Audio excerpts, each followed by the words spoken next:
नमस्कार दोस्तों, क्या आपने कभी सोचा है कि हमारे चारों तरफ जो चीज़ें हैं जैसे पानी, हवा, धातु, पेड़-पौधे, यहाँ तक कि आपका अपना शरीर भी, ये सब आखिर कैसे बने हुए हैं? क्या आपने कभी सोचा कि पानी आखिर तरल क्यों है, लोहा मज़बूत क्यों होता है, बर्फ़ पिघलता क्यों है, नमक खारा क्यों होता है? इन सब का रहस्य छुपा हुआ है रसायन विज्ञान में। आज हम खोलने जा रहे हैं विज्ञान की वो किताब जिसमें हर पदार्थ की कहानी, हर अणु का रहस्य और हर तत्व का स्वभाव छुपा होता है। एक ऐसी यात्रा जहां विज्ञान सिर्फ किताबों तक सीमित नहीं होती है, बल्कि आपकी सोच, समझ और जीवन से जुड़ा होता है। आज हम इस रोचक वीडियो में बात करने वाले हैं रसायन विज्ञान क्या है, इसकी मुख्य शाखाएं कौन-कौन सी होती हैं और पदार्थ की साइंटिफिकली रूप से वर्गीकृत क्या है। तो चलिए इस विज्ञान की इस रोमांच यात्रा की शुरुआत करते हैं, जहां हर तत्व, हर अणु, हर प्रक्रिया कुछ कहती है। तो सबसे पहले हम समझते हैं कि केमिस्ट्री अर्थात रसायन विज्ञान क्या है। रसायन विज्ञान की वह शाखा है जिसमें हम पदार्थों के गुणधर्म, संगठन, संरचना तथा उनमें होने वाले प्रक्रियाओं के बारे में अध्ययन करते हैं।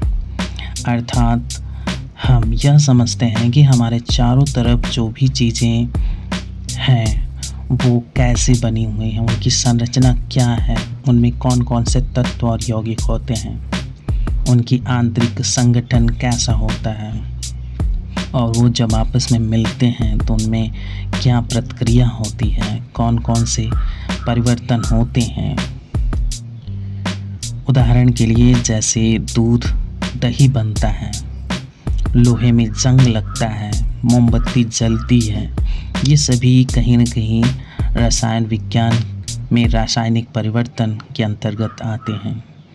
अब हम जानते हैं कि रसायन विज्ञान की शाखाएं कौन-कौन सी हैं।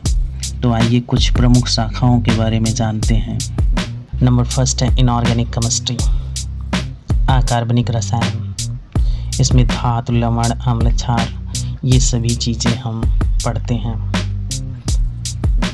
ऑर्गेनिक केमिस्ट्री, कार्बनिक रसायन, यह कार्बन से युक्त यौगिकों का अध्ययन किया जाता है। फिजिकल केमिस्ट्री, भौतिक रसायन, इसमें ऊष्मा, दबाव, ऊर्जा आदि के बारे में। एनालिटिकल केमिस्ट्री, विश्लेषणात्मक रसायन, पदार्थों की पहचान तथा मात्रात्मक विश्लेषण के बारे में समझते हैं। बायोकेमिस्ट्री, जैव रसायन, जीवों में होने वाले रासायनिक परिवर्तन के बारे में समझते हैं। न्यूक्लियर केमिस्ट्री, नाभ की रसायन, रेडियोधर्मिता, नाभ की अपक्रियाओं के बारे में समझते हैं। एनवायरमेंटल केमिस्ट्री, पर्यावरणीय रसायन, प्रदूषण, वातावरण, रासायनिक संतुलन के बारे में स्टडी करते हैं। इंडस्ट्रियल केमिस्ट्री, औद्योगिक रसायन, इसमें फर्टिलाइजर्स, सीमेंट, साबुन आदि के प्रोडक्शन के बारे में स्टडी करते हैं। फार्मास्यूटिकल केमिस्ट्री, औषधि रसायन, दवाओं की संरचना, गुण तथा प्रभाव के बारे में समझते हैं। एग्रीकल्चर केमिस्ट्री, कृषि रसायन, इसमें खाद, कीटनाशक, बीज की गुणवत्ता संबंधी स्टडी किया जाता है। पॉलीमर केमिस्ट्री, पॉलीमर रसायन, प्लास्टिक, रबर, नायलॉन जैसे यौगिकों का स्टडी किया जाता है। ग्रीन केमिस्ट्री, हरित रसायन, पर्यावरण हितैषी रसायन, प्रक्रियाओं के बारे में स्टडी किया जाता है। जियोकेमिस्ट्री, भू रसायन, पृथ्वी में रसायनों का वितरण एवं क्रियाओं के बारे में स्टडी किया जाता है। कंप्यूटेशनल केमिस्ट्री, संगणकीय रसायन, कंप्यूटर मॉडलिंग द्वारा रासायनिक विश्लेषण किया जाता है। क्वांटम केमिस्ट्री, क्वांटम रसायन, परमाणु तथा अणु के इलेक्ट्रॉन व्यवहारों का स्टडी किया जाता है। मटेरियल केमिस्ट्री, पदार्थ रसायन, नई सामग्री जैसे सेरामिक, नैनो मटेरियल आदि के बारे में स्टडी किया जाता है। थर्मोकेमिस्ट्री, ऊष्मा रसायन, ऊष्मा के परिवर्तन तथा रासायनिक अपक्रियाओं के बारे में स्टडी किया जाता है। इलेक्ट्रोकेमिस्ट्री, वैद्युत रसायन, इलेक्ट्रॉनों के प्रवाह, बैटरी, गैल्वानिक सेल के बारे में स्टडी किया जाता है। सरफेस केमिस्ट्री, पृष्ठ रसायन, पदार्थों की सतह पर होने वाली क्रियाओं के बारे में स्टडी किया जाता है। रेडियो केमिस्ट्री, विकिरण रसायन, विकिरण से उत्पन्न रासायनिक अपक्रियाओं के बारे में स्टडी किया जाता है। आइए अब हम कुछ मुख्य शाखाओं की परिभाषाओं को समझने का प्रयास करते हैं। नंबर फर्स्ट है अकार्बनिक रसायन। इसका संबंध कार्बन रहित यौगिकों तथा गैर धातुओं से होता है। यह पृथ्वी के खनिज, लवण, अम्ल, क्षार, गैसें आदि का अध्ययन किया जाता है।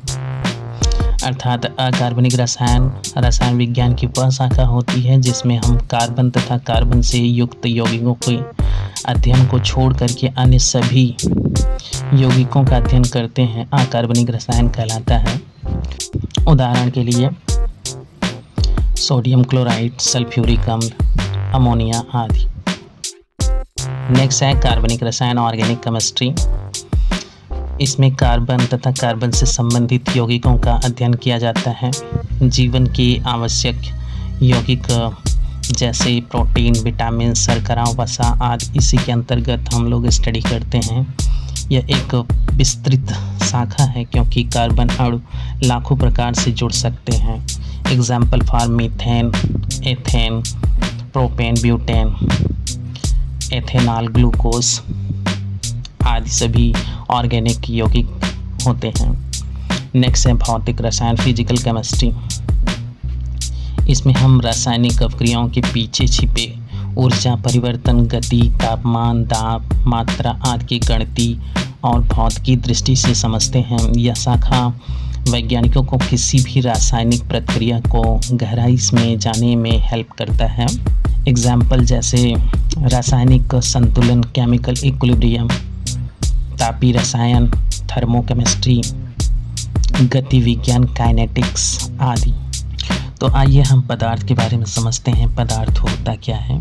पदार्थ वह सभी चीज़ें जिनका द्रव्यमान होता है, जो स्थान घेरते हैं, वो सभी पदार्थ कहलाते हैं। एग्जाम्पल फॉर पत्थर, पानी, हवा, दूध, धातु, लकड़ी, कपड़े आदि सभी पदार्थ होते हैं। अर्थात पदार्थ वह है जिसमें द्रव्यमान होता है, आयतन होता है, या फिर हम जिन्हें अपने ज्ञानेंद्रियों द्वारा महसूस कर सकते हैं, या फिर ब्रह्मांड का प्रत्येक कण जो है वो पदार्थों से मिलकर के बना होता है।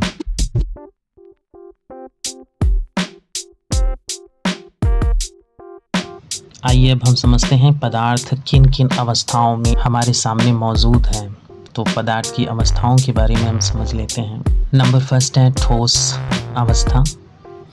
जब पदार्थ के कण आपस में बहुत निकट होते हैं, वे केवल कंपन कर सकते हैं, तो वह अवस्था ठोस कहलाती है। इनका आकार, आयतन निश्चित होता है, कण बहुत ही निकट और सुव्यवस्थित होते हैं, तन्यता अधिक होती है, बहाव नहीं होता है। एग्जाम्पल फॉर पत्थर, लोहा, बर्फ, लकड़ी, ईंट आदि। नेक्स्ट स्टेट है द्रव अवस्था। जब पदार्थ के कण आपस में थोड़ी दूर दूर हों ठोस के अपेक्षा, और ये आपस में फिसलती हैं, तो यह अवस्था द्रव कहलाती है। इनमें निश्चित आयतन होता है लेकिन आकार निश्चित नहीं होता है। इनकी कुछ विशेषताएं जैसे निश्चित आयतन लेकिन अनिश्चित आकार, अपने पात्र का आकार ये ग्रहण कर लेते हैं। अर्थात ये जिस भी पात्र में इन्हें रखा जाए उसका ये आकार ग्रहण कर सकते हैं। कण मध्यम दूरी पर होते हैं और गति कर सकते हैं। इनमें बहाव होता है। द्रव अवस्था के कुछ एग्जाम्पल जैसे पानी, तेल, दूध, जूस, शराब आदि। अब हम नेक्स्ट अवस्था गैस की अवस्था को समझते हैं। जब पदार्थ के कण आपस में बहुत दूर दूर होते हैं और स्वतंत्र रूप से तीव्र गति से चलते हैं, तो यह अवस्था गैस अवस्था कहलाती है। इनमें न तो निश्चित आकार होता है और न ही निश्चित आयतन होता है। इनकी कुछ मुख्य विशेषताएं जैसे अनिश्चित आकार, और आयतन अपने पात्र को पूरी तरह भर देते हैं। कण स्वतंत्र रूप से गति करते हैं। ये अत्यधिक संपीड्य और कंपेरेसिबल होते हैं। Example for oxygen, hydrogen, carbon dioxide, वायु, ये सभी गैस अवस्था हैं पदार्थ के। कुछ अन्य विशेष अवस्थाएं पदार्थ की इस प्रकार से हैं। नंबर नेक्स्ट, प्लाज्मा अवस्था। प्लाज्मा एक ऐसी अवस्था है जिनमें गैस के कण अत्यधिक ऊर्जा प्राप्त करके आयनित हो जाते हैं, यानी उनमें इलेक्ट्रॉन अलग हो जाते हैं, जिसके कारण इनमें धनावेशित आयन और मुक्त इलेक्ट्रॉन मौजूद हो जाते हैं। यह अवस्था प्लाज्मा अवस्था कहलाती है। इनकी कुछ विशेषताएं इस प्रकार से हैं। ये विद्युत चालक होते हैं, चुंबकीय और विद्युत क्षेत्रों में प्रभावित होते हैं। यह ब्रह्मांड की सबसे सामान्य अवस्था मानी जाती है। एग्जाम्पल जैसे सूरज, तारे, बिजली की चमक, फ्लोरोसेंट लाइट और ट्यूबलाइट्स। नेक्स्ट अवस्था है बोस-आइंस्टीन कंडेंसेट। इसका शॉर्ट फॉर्म है BEC। बोस-आइंस्टीन कंडेंसेट पदार्थ की एक अत्यधिक ठंडी अवस्था है जो तब बनती है जब गैस के परमाणुओं का लगभग शून्य के निकट तापमान 15 डिग्री सेंटीग्रेड पर ठंडा किया जाता है। इस अवस्था में सारे परमाणु एक ही क्वांटम अवस्था में आ जाते हैं और एक सुपर परमाणु की तरह व्यवहार करते हैं। इसके कुछ मुख्य विशेषताएं जैसे क्वांटम प्रभाव बड़े पैमाने पर दिखते हैं, परमाणु एक साथ मिलकर एक ही गति और अवस्था में आ जाते हैं। यह केवल विशेष परिस्थितियों में प्रयोगशालाओं में तैयार किया जाता है। एग्जाम्पल के लिए 1995 में पहली बार इसे रूबिडियम गैस से बनाया गया था। अब हम समझते हैं पदार्थों का वर्गीकरण, क्लासिफिकेशन ऑफ मैटर। पदार्थ को दो भागों में वर्गीकृत किया गया है। पहला है शुद्ध पदार्थ, दूसरा है अशुद्ध पदार्थ। तो सबसे पहले शुद्ध पदार्थ के बारे में समझते हैं। शुद्ध पदार्थ यानी प्योर सब्सटेंस वह पदार्थ जिनमें केवल एक ही प्रकार के कण होते हैं और जिनके रासायनिक गुण हर भाग में समान होते हैं, उसे शुद्ध पदार्थ कहते हैं। शुद्ध पदार्थ दो प्रकार के होते हैं। पहला है तत्व, जिसे एलिमेंट्स कहते हैं, और दूसरा है यौगिक। तो सबसे पहले समझते हैं कि तत्व क्या होता है। वे पदार्थ जो केवल एक ही प्रकार के परमाणुओं से बने होते हैं, इन्हें रासायनिक विधियों से और सरल पदार्थों में तोड़ा नहीं जा सकता है, तत्व कहलाते हैं। जैसे हाइड्रोजन, ऑक्सीजन, लोहा, सोना, चांदी, कार्बन आदि। तत्वों को भी हम निम्न प्रकार से वर्गीकृत कर सकते हैं, जैसे धातु, अधातु, उपधातु के आधार पर। पहला है धातु। धातु चमकदार, विद्युत चालक, तन्य, मजबूत होता है। एग्जाम्पल फॉर जैसे लोहा, तांबा, सोना, चांदी आदि। अधातु ये भंगुर होते हैं, गैर चालक, चमकहीन होते हैं, जैसे ऑक्सीजन, कार्बन, नाइट्रोजन। उपधातु इनमें धातु अधातु दोनों के गुण पाए जाते हैं, जैसे सिलिकॉन, आर्सेनिक आदि। तत्वों का नेक्स्ट वर्गीकरण इस प्रकार से है। प्राकृतिक और कृत्रिम तत्वों के आधार पर। प्राकृतिक तत्व ऐसे तत्व जो प्रकृति में पाए जाते हैं, जैसे ऑक्सीजन, हाइड्रोजन, लोहा। कृत्रिम तत्व वे तत्व जो प्रयोगशाला में बनाए जाते हैं, जैसे निप्टोनियम, प्लूटोनियम और ढेर सारे तत्व। अब हम समझते हैं यौगिक अर्थात कंपाउंड। वे पदार्थ जो दो या दो से अधिक तत्वों के निश्चित अनुपात से रासायनिक रूप से संयोजन से बने होते हैं। उन्हें रासायनिक विधियों द्वारा फिर से तत्वों में तोड़ा जा सकता है, जैसे पानी, नमक, चीनी, कार्बन डाइऑक्साइड। मुख्य विशेषताएं इनके इस प्रकार से हैं। एक ही तरह के कण होते हैं। इनकी गलनांक, क्वथनांक, घनत्व आदि निश्चित होता है। रासायनिक रूप से समान होते हैं। प्रयोगशाला में शुद्ध पदार्थ की पहचान आसानी से होती है। आइए समझते हैं कि यौगिक के प्रकार क्या है। नंबर फर्स्ट है स्रोत व संरचना के आधार पर और दूसरा है रासायनिक बंध के आधार पर। स्रोत आधारित वर्गीकरण दो प्रकार से होते हैं, कार्बनिक यौगिक और दूसरा है अकार्बनिक यौगिक। नंबर फर्स्ट है कार्बनिक यौगिक। ऐसे यौगिक जो मुख्य रूप से कार्बन के साथ हाइड्रोजन, कभी कभी ऑक्सीजन, नाइट्रोजन या क्लोरीन से मिलकर के बने होते हैं, वे कार्बनिक यौगिक कहलाते हैं और ये सामान्यतः जीवित जीवों से जुड़े होते हैं। एग्जाम्पल मीथेन, एथेनॉल, ग्लूकोज आदि। इनकी कुछ विशेषताएं जैसे सभी में कार्बन उपस्थित होता है, अधिकतर सहसंयोजक बंधों द्वारा ये बंधे होते हैं, जल में कम घुलनशील होते हैं, ज्वलनशील होते हैं। नेक्स्ट है अकार्बनिक यौगिक। ऐसे यौगिक जो सामान्यतः कार्बन के बिना होते हैं या कुछ विशेष अपवादों के साथ होते हैं और धातु, अधातु या आयन आधारित होते हैं, इन्हें अकार्बनिक यौगिक कहा जाता है। उदाहरण के लिए जैसे sodium chloride, sulphuric acid, calcium carbonate.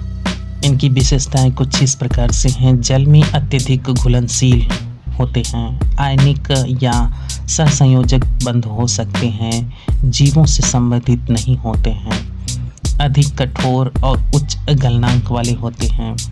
रासायनिक बंध आधारित वर्गीकरण के अंतर्गत आयनिक तथा सहसंयोजक यौगिक आते हैं। नंबर फर्स्ट आयनिक यौगिक, आयनिक कंपाउंड। ऐसे यौगिक जो धन आयन और ऋण आयन के बीच इलेक्ट्रोस्टैटिक आकर्षण बल से बनते हैं, उन्हें आयनिक यौगिक कहते हैं। Example for sodium chloride, potassium bromide, magnesium oxide. इनकी कुछ विशेषताएं जैसे धातु, अधातु से मिलकर के बने होते हैं, ठोस अवस्था में कठोर होते हैं, जल में घुलनशील और चालक होते हैं, उच्च गलनांक तथा क्वथनांक वाले होते हैं।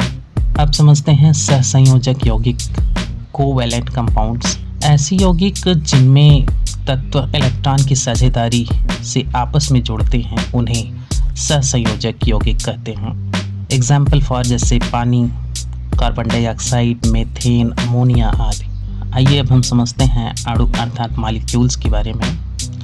जब दो या दो से अधिक परमाणु आपस में रासायनिक बंध द्वारा जुड़ते हैं तो सबसे छोटी स्वतंत्र इकाई बनती है, उसे हम अणु कहते हैं। इनकी यह विशेषता है कि यह स्वतंत्र रूप से रह सकते हैं। अणु के प्रकार। तत्व के अणु, यह केवल एक ही प्रकार के अणु से बने होते हैं। एग्जाम्पल जैसे हाइड्रोजन का अणु, ऑक्सीजन का अणु, क्लोरीन का अणु। यौगिक के अणु, यह भिन्न भिन्न तत्वों के परमाणुओं से मिलकर के बने होते हैं। एग्जाम्पल जैसे पानी, कार्बन डाइऑक्साइड, अमोनिया गैस आदि। आइए हम समझते हैं अशुद्ध पदार्थ के बारे में। अशुद्ध पदार्थ क्या है? इम्प्योर सब्सटेंस अर्थात मिक्सचर। ऐसे पदार्थ जो दो या दो से अधिक शुद्ध पदार्थों के भौतिक मिश्रण से बने होते हैं और जिनमें रासायनिक संयोजन नहीं होता है, उन्हें अशुद्ध पदार्थ या मिश्रण कहते हैं। अशुद्ध पदार्थ भी दो प्रकार से होते हैं। नंबर फर्स्ट है समांगी मिश्रण, होमोजीनस मिक्सचर। वह मिश्रण जिनमें सभी घटक एक समान रूप से मिश्रित हो, मिश्रण का प्रत्येक भाग एक जैसा दिखाई दे, उसे समांगी मिश्रण कहते हैं। एग्जाम्पल फॉर जैसे नमक और पानी का घोल, चीनी और पानी का घोल, हवा, कुछ एलॉयस जैसे पीतल में तांबा और जस्ता का मिश्रण। इनकी कुछ विशेषताएं जैसे आँखों से घटक में भेद नहीं किया जा सकता है, एक रूपता होती है, एक ही चरण में होते हैं, पृथक्करण करना कठिन होता है, इन्हें केवल कुछ विशेष विधियों द्वारा पृथक्करण किया जा सकता है। नेक्स्ट बी समांगी मिश्रण, हेट्रोजीनस मिक्सचर। वह मिश्रण जिसमें घटक असमान रूप से मिश्रित हो और मिश्रण के विभिन्न भागों में भिन्नता स्पष्ट दिखाई दे, उसे बीसमांगी मिश्रण कहते हैं। उदाहरण के लिए जैसे रेत और पानी का घोल, दूध और अनाज का मिश्रण, तेल और पानी का मिश्रण। इनकी कुछ विशेषताएं जैसे घटक अलग अलग दिखाई देते हैं। एक से अधिक चरण हो सकते हैं। आसानी से घटकों को अलग किया जा सकता है।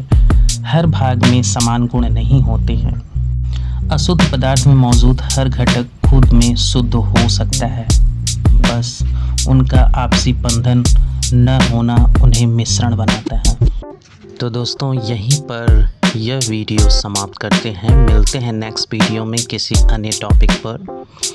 यदि ये जानकारी आपको उपयोगी रही हो तो वीडियो लाइक करें, अपने विचार कमेंट में लिखें, अपने दोस्तों के साथ शेयर करें और सोच से स्माइल तक चैनल को ज़रूर सब्सक्राइब करें, ताकि विज्ञान का यह सफ़र यूं ही चलता रहे। केमिस्ट्री कोई बोरिंग सब्जेक्ट नहीं है, वह तो जादू है जो पानी को बर्फ बना सकता है और भाप भी। इस वीडियो में बने रहने के लिए आपका बहुत बहुत धन्यवाद। सीखते रहिए, सोचते रहिए, मुस्कुराते रहिए, सोच से स्माइल तक।